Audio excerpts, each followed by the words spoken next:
Hello, my name is Caleb Smith with the Rocket Miner newspaper, here to provide your news update for June 13th, 2020. Like many people, I kept my eyes on the horizon and online today to learn more details about the freight train fire that occurred outside Rock Springs this afternoon. Multiple local agencies responded to the fire, including Sweetwater County Fire District Number 1, the Bureau of Land Management, Rock Springs Fire Department. There's even apparatus sent down from the Southwest Wyoming Regional Airport.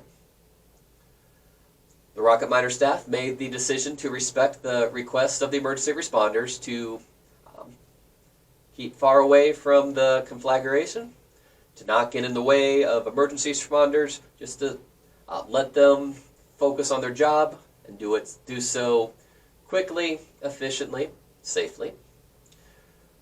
We're still waiting for certain specifics when it comes to the emergency responders. We've received more than one email today saying that we're on site and we're obviously focusing on the blaze, or at this point they're not prepared to be able to release the information. They're hopeful to do so soon. We have a couple night owls on the Rocket Miner staff. As details become available, we'll continue to share them. Union Pacific has put out some information.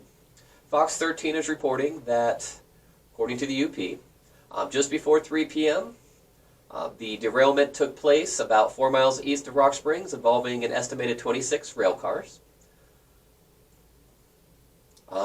They were said to be hauling mixed freight, including alcohol, which quite possibly explains some of the flames. If you spent any time online today, you certainly saw many striking pictures of dark, black smoke rising up to the horizon, and in some cases, tall flames. We're hopeful to hear that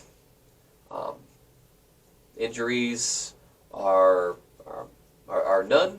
And that was the initial word from UP. There was some chatter online. If we receive confirmation of details, we'll pass those on.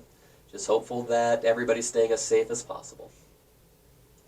Also this Saturday, visitors to downtown Rock Springs got to engage in a scavenger hunt as part of the second Saturday festivities.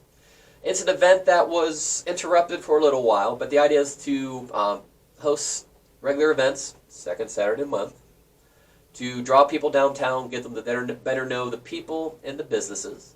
Participants certainly learned a little bit more about some of our local history, and hopefully made a couple connections with local businesses, and maybe even made a couple sales and brought some treats or goodies home. Turning to the coronavirus, statewide, we're up to 832 lab-confirmed cases, 218 probable cases in Wyoming, and the state's death toll still sits at 18 people. In Sweetwater County, right now we have 32 lab-confirmed cases and 8 probable cases. Across the United States, the Centers for Disease Control and Prevention are reporting 2,038,344 total cases, which is an increase of 22,317 more than yesterday. Total deaths now sit at 114,625 people, which is 711 new deaths compared to yesterday. Globally, Johns Hopkins University of Medicine reports the total confirmed sits at 7,764,977 cases. Global deaths at 429,632 people. And recoveries are at 3,693,293. One last thing that I wanted to highlight is that while COVID is something that we need to keep our eye on, it's honestly not going away overnight. Even if we want to pretend to do that, virus doesn't care about that.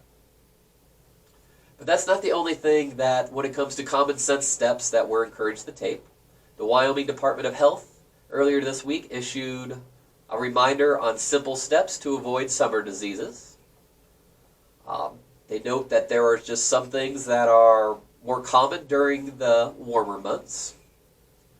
Quoting Clay Van Houten, the infectious disease epidemiology unit manager with the Wyoming Department of Health, Clay says, quote, We understand people may be more anxious this year than ever to get outdoors and have some fun, but there are still a few common sense choices that can help us stay healthy.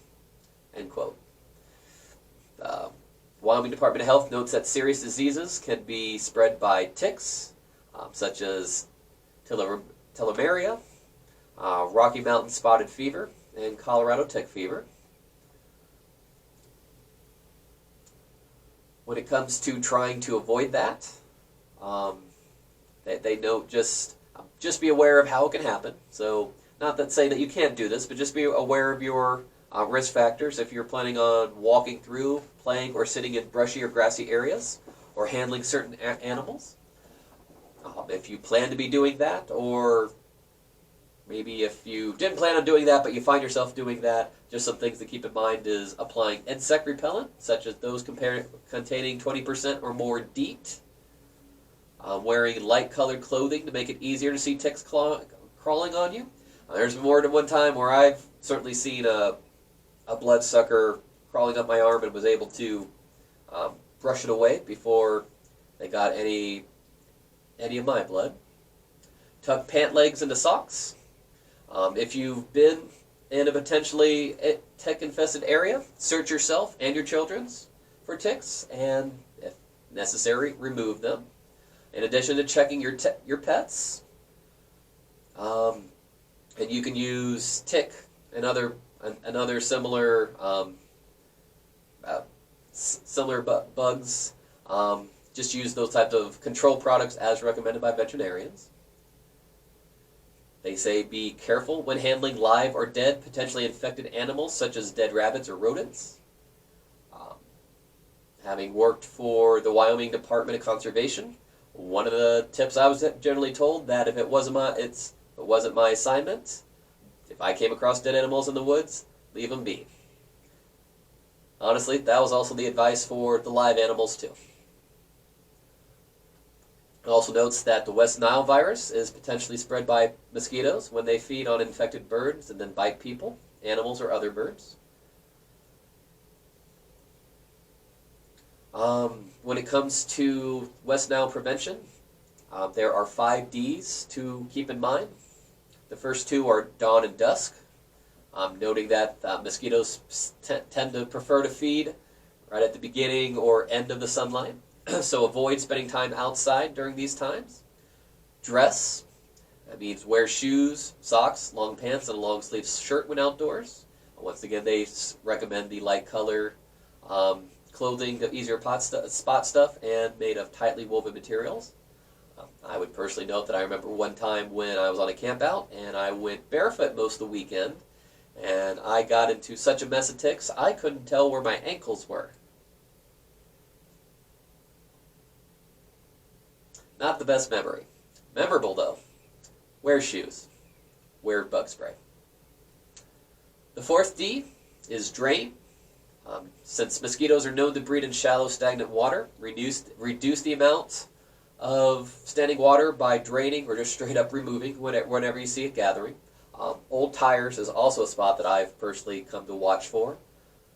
And then the 5th D of preventing the West Nile virus is to use an insect repellent containing DEET. As always, when using any of these, whether it's for your pets, whether it's a spray for yourself, be sure to read and follow the label instructions. Other dangers to keep in mind would be diseases such as cryptosporodosis, giardiasis, and shigellosis. And if you are an expert in this area, I apologize for butchering those terms.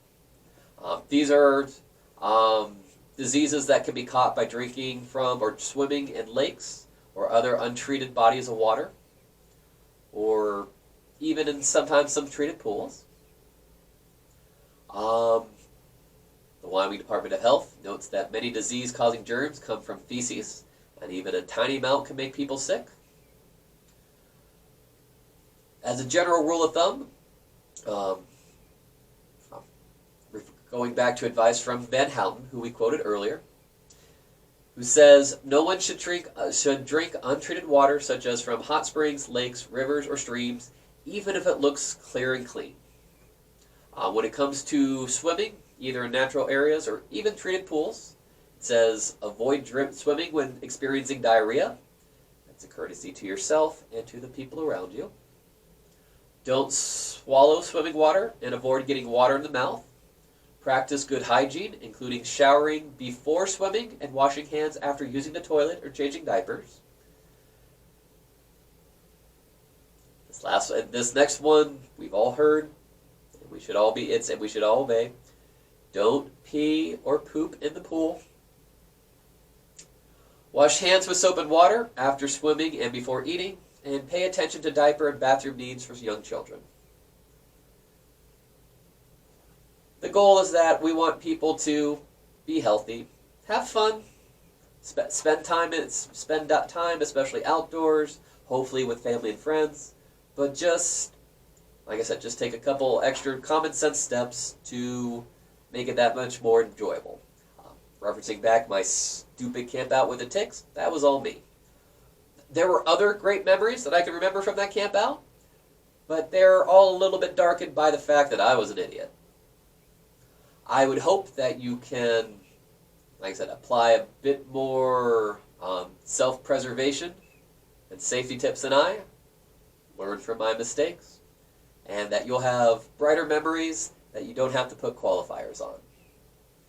And you don't have to find a bunch of lye soap or whatever family remedy that you all employ to stop pervasive, widespread scratching, because, like I said, that is also part of the memory, and that's something that I don't intend to repeat ever again. Be safe out there. Be smart. This is Caleb Smith with the Rocket Miner newspaper, wishing you a good day.